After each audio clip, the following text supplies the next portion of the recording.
লালপুর খুব সুন্দর একটি গ্রাম। এই গ্রামে থাকে মেরি এবং রাতুল নামে দুই ভাই বোন। তারা তাদের বাবা মার সাথে খুব সুখে শান্তিতে বাস করে। এই গ্রামের প্রকৃতি অসাধারণ সুন্দর। সকালে উঠে মেরির মা বিভিন্ন সবজি সংগ্রহ করে। অনেক সকালে উঠতে হয় তাদেরকে, কারণ সকালে রান্না করার পর তারা যায় মাঠে কাজ করার জন্য। সকালের রান্না শেষ করে খাওয়া দাওয়ার পর তারা এই সবুজ সুন্দর ফসলের মাঠে চলে আসে। মেরিরা এবার মিষ্টি আলুর চাষ করেছে। তাদের অনেক ভালো ফসল হয়েছে। মিষ্টি আলুগুলো খুব বড় বড় হয়েছে। রাতুল আলুগুলো দেখে খুব খুশি। সবচেয়ে বড় আলুটি নিয়ে তারা অনেক মজা করে। রাতুলের অনেক ঘেমে গেছিল, তাই তার মা আদর করে ঘাম মুছিয়ে দিল। তারপর সব আলু তুলে তারা আনন্দ করে বাড়িতে নিয়ে গেল। বাড়িতে আসার পর মেরি তার অন্য কাজগুলো করলো। সে মুরগির ঘর থেকে সব ডিমগুলো সংগ্রহ করলো, আর তার মা তাদের উঠোনে লাগানো সবজি থেকে কিছু সবজি নিল। তারপর তারা খুব সুন্দর মোমো তৈরি করলো। মোমো তৈরি করে পরিবারের সবাই মিলে তারা তাদের খাওয়া শেষ করলো। তাদের পরিবারটি খুবই সুখী পরিবার। আজকে মেরির মা বলেছে তাড়াতাড়ি উঠে সব কাজ শেষ করতে, কারণ আজকে তারা নানির বাড়ি বেড়াতে যাবে।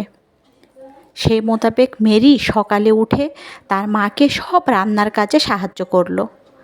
তার মা অনেক ভালো ভালো রান্না করলো, আজকে নানির জন্য নিয়ে যাবে। তার মা বলল, মেরি তুমি পাশের বাসার আন্টিকে এই খাবারটা দিয়ে এসো। মেরি খুব ভালো মেয়ের মতো চলে গেল পাশের বাসার আন্টিকে খাবার দেওয়ার জন্য। খাবার পেয়ে পাশের বাসার আন্টি খুব খুশি হলো। এরপর মেরির মা একটা সুন্দর কম্বল রেডি করলো নানির কাছে নিয়ে যাওয়ার জন্য। তারপর মেরি, তার ভাই রাতুল এবং তার মা সবাই মিলে ব্যাগপত্র গুছিয়ে নানের বাসায় রওনা হয়ে গেল। কী যে আনন্দ নিয়ে তারা যাচ্ছিল। অনেক দিন পর তারা নানির বাসায় যাচ্ছে। অনেক আনন্দ নিয়ে তারা নানির সাথে দেখা করলো। তাদের নানিও তাদের পেয়ে ভীষণ খুশি হলো। কী যে আনন্দের সময় পার করলো মেরি আর রাতুল। অনেক দিন পর তারা এত আনন্দ করলো। দুইজন অনেক খেলাধুলা করে তারপর ক্লান্ত হয়ে ঘুমিয়ে পড়ল। তার পরের দিনও মেরি আর রাতুল খুবই আনন্দের সময় কাটালো।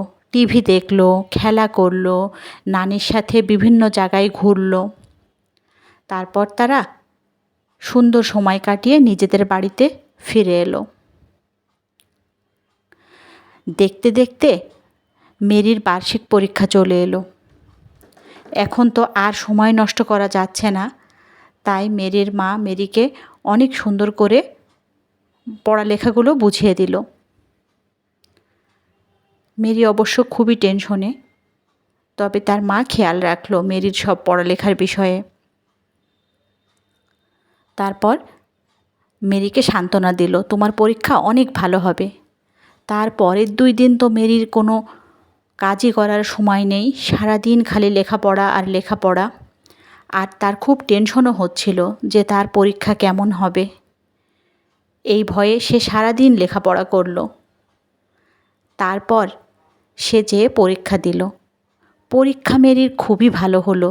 তারপর সে কি তার আনন্দ, তার ফাইনাল পরীক্ষা শেষ, এখন খালি মজা করা আর ঘুরে বেড়ানো আর খেলাধুলা করা। এরপর মেরি গ্রামের সব ছেলেপেলের সাথে মিলে কী যে আনন্দ করলো। বিভিন্ন জায়গায় পিকনিক করলো, বিভিন্ন ফল পেড়ে সবাই মিলে ভাগ করে খেলো। রাতুল আর সে সারাদিন শুধু খেলা করলো আর আনন্দ করলো। এভাবেই তাদের সময়গুলো হাসি আনন্দে কেটে গেল।